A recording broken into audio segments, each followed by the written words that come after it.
backgrounds in the D&D Player's Handbook are a little helpful in coming up with a backstory, but they leave a lot of open spaces to fill in, and not every player is going to be great at writing backstories and coming up with something out of almost nothing. Most of us need examples or even a little more structure to work within. I also often find that players put off filling in those blanks for a long time, well, usually forever.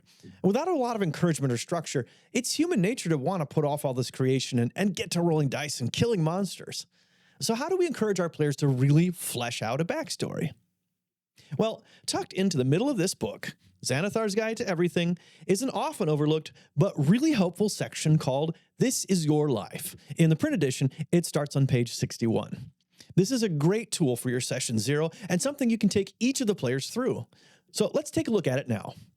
This part of the book has 4 sections: Origins, Personal Decisions, Life Events, and Supplemental Tables. Now, as you go through all of these sections, there are tables with choices to build the backstory, and all of these tables can also be randomly rolled on. Origins is just what it sounds like, where the character came from. First, you determine if your character knows their parentage or not. Then for half-elves, half-orcs, and tieflings, you can roll to see what the lineage combination of the parents was. For example, whether both parents were also half-orcs, one was human and one orc, or one parent was half-orc and one was orc. Next is birthplace, with choices like home, carriage, cart or wagon, cave, and so on.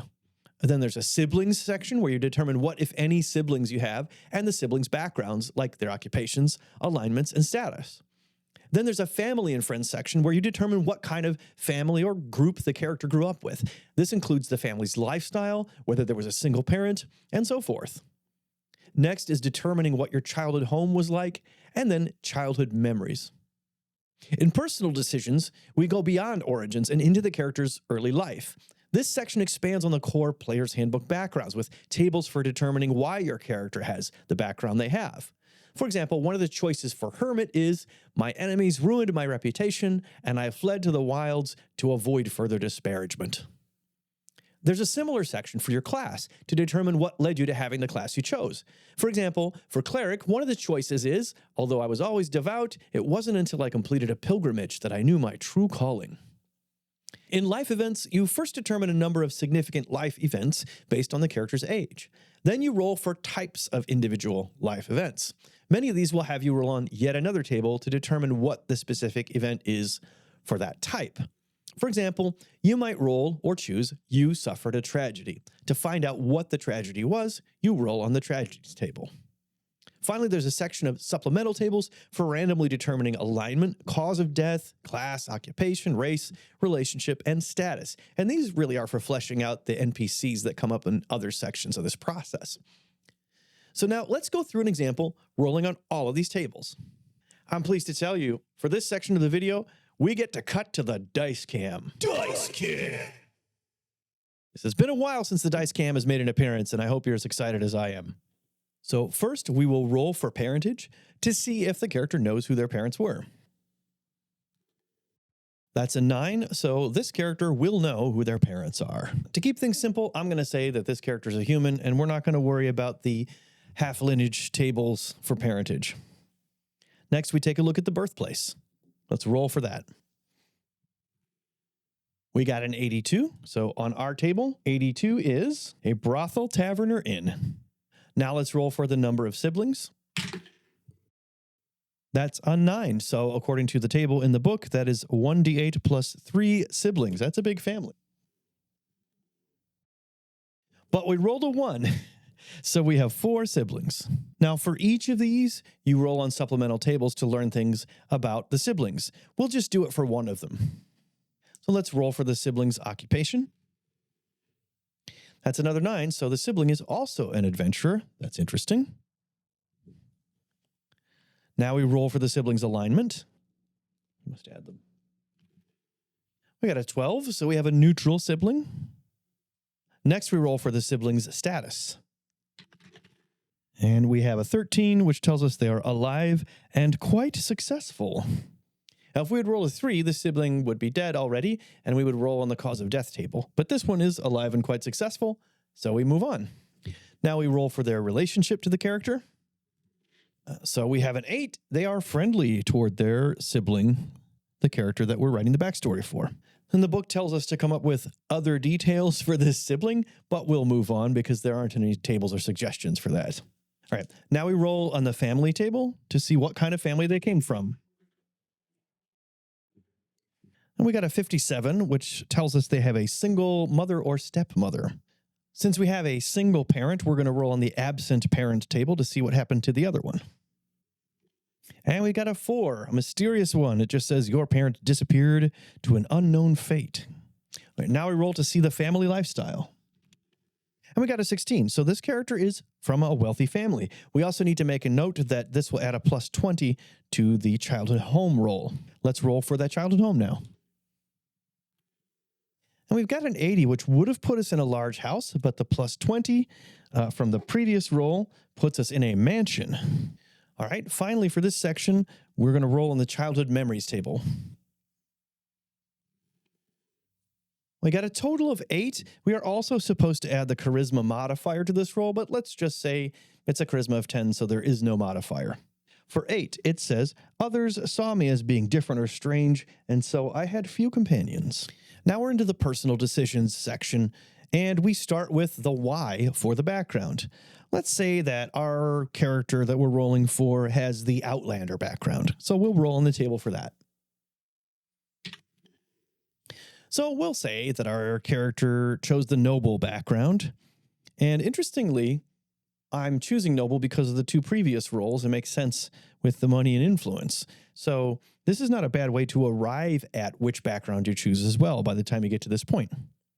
I rolled a 4, so that says my family has a title, but none of my ancestors have distinguished themselves since we gained it. Next, we look at the reason or story behind the class. This character we'll say is a paladin, so we'll roll on that table for paladin in this section. We got a 2, and 2 says, one of my ancestors left a holy quest unfulfilled, so I intend to finish that work. Now that's interesting. Maybe this ties into the family being undistinguished in some way. This is a specific example. Next is the life events by age table. Now you can do this by the age of the character if you've already decided what age they are when they start adventuring, or all the way on the left there's a D100 column, so you can randomly roll both the range of their current age and the number of life events. To keep things simple for this video, let's say that the character is 20 years or younger, so we're just going to roll for 1 life event. So now we roll on the life events table itself. And we have a 79. This says, you went on an adventure. Roll on the adventures table to see what happened to you. Work with your DM to determine the nature of the adventure and the creatures you encountered. So there's a pre-adventuring life adventure in the past of this character. Let's see what that is. So we'll roll on the adventures table.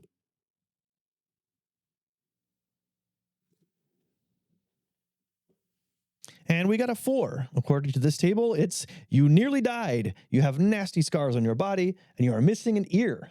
1d3 fingers or 1d4 toes. I think 1d3 fingers is the nastier outcome, and I always like nastier outcomes. So let's see how many fingers we're missing here. We rolled a 1, so this character has 1 missing finger, and we don't know the details of the adventure yet, but this is something you would want to follow up on as a DM to make sure that you knew what they were, at least the rough outline of what happened here. So we chose to roll randomly for our character just to see how the random tables worked, although again, you could just go through and choose individual ideas from these tables without rolling randomly, but it's interesting to see what happens when you do. We have a missing fingered noble paladin whose family is burdened by an unfulfilled quest. Ever since they got their lands and title, maybe this quest was very important to them and it was never fulfilled.